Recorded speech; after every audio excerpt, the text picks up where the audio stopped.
सरकार कमर किस तरह से तोड़ सकती है किसी भी बिजनेस की, उसका आज लाइव एग्जांपल मैं बताने वाला हूं।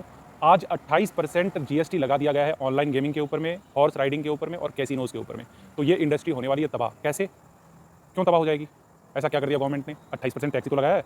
तो इसका मेन रीज़न आप ये समझ लीजिए, आप 100 रुपये कैसीनो में लेके जाते हैं, ऑनलाइन गेम में लगाते हैं, तो आपके 100 रुपये नहीं लगेंगे, आपके 28 रुपये पहले ही गायब कर दिए जाएंगे, पहले ही सरकार के द्वारा ले लिए जाएंगे। आपने गेम खेलना स्टार्ट भी नहीं किया, लेकिन पहले ही सरकार अपना पैसा ले लेगी। कुछ फी लेगी, आपकी ऑनलाइन जो ऐप बनाती है वो सब कंपनी ले लेगी। तो लगभग 13 रुपये के आसपास उसका वैल्यू निकाला जाता है। 72 रुपीज़ पहले बचे और इसमें से आपने 13 रुपीज़ दे दिया, तो 59 रुपीज़ आपके पास बचे। तो ये 59 का आप अगर डबल भी कर लेते हो ना, मान लो बहुत लकी हो आप बहुत ज़बरदस्त टैलेंटेड बंदे हो, आपने इनको डबल भी कर लिया ना, तो फिर क्या होगा? तो आपने जो 59 रुपीज़ पे 59 रुपीज़ कमाए ना, तो ये 59 पे आपको 30% टैक्स फिर देना पड़ेगा।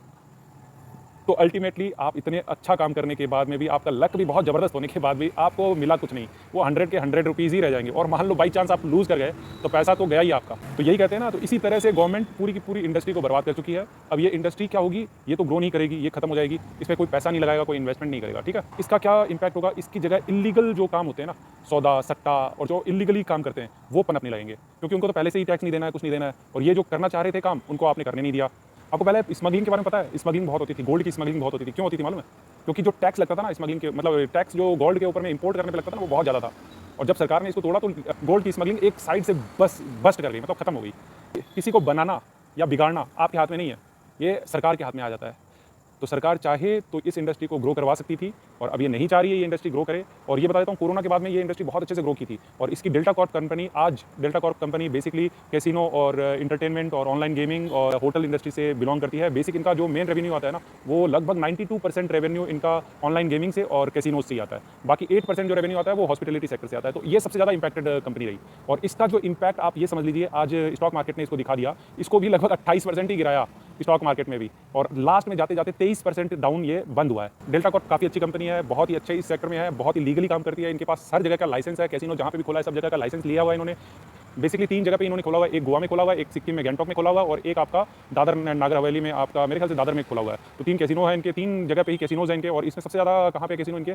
गोवा के अंदर में। गोवा में 5 कैसीनो है, 5 कैसीनो ऑफशोर है और 1 कैसीनो ऑनशोर है। और ऑफशोर में भी 6 कैसीनो टोटल है, इनमें से 5 का लाइसेंस इनको ही मिला हुआ है।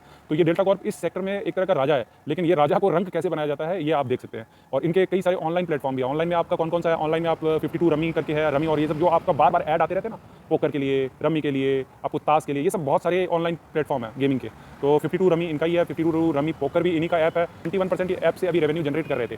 तो ये सारा का सारा खेल एक तरह से समाप्त या बहुत हद तक कम होने के कगार पे आ जाएगा। अल्टरनेट कोई ना कोई साधन अगर नहीं निकला इसका, या सरकार ने इसको रिव्यू नहीं किया, इस पर टैक्सेशन कम नहीं किया, मान लीजिए 5% या 12% इस तरह कर नहीं लेकर आई, तो ये अल्टीमेटली पूरी तरह से तबाह होने वाली है। इंडस्ट्री तबाह हो सकती है, जिसकी प्रोबेबिलिटी बहुत ज़्यादा है। और बहुत जगह से बाहर से जो फंड आने वाले थे, जो बहुत सारा फंड आ रहा था इस गेमिंग इंडस्ट्री में, ये छोटी मोटी इंडस्ट्री नहीं है। 160 बिलियन की ये इंडस्ट्री है, जो बहुत अच्छे से ग्रो कर रही थी। हर साल लगभग 14 से 15% की ग्रोथ इसमें देखी जा रही थी, और आने वाले समय में बहुत बड़ी बूम इस इंडस्ट्री में होने वाला था। लेकिन इस इंडस्ट्री को सरकार ने, हो सकता है इथिकल मोरल ये वैल्यूज़ के लिए इसको ज़्यादा टैक्सेशन में लाया गया हो, ताकि लोग इससे दूर रहें। और इससे ये भी माना जा रहा है कि इंडस्ट्री के अंदर में बहुत सारी जॉब्स कट हो जाएगी, वो बेरोजगार हो जाएंगे। तो ये सब अटकलें लगाई जा रही है। आपको क्या लगता है, सरकार का ये स्टेप सही था, गलत था? और ट्विटर के ऊपर में तो इसका एकदम थ्रेड सा चलने लग गया है, लोग एकदम भर भर के गाली दे रहे हैं इसमें। आपको क्या लगता है? आपको क्या लगता है कि ऐसे स्टॉक्स में अब इन्वेस्ट करने के लायक कुछ रह गया है या नहीं? आपकी राय ज़रूर बताएं।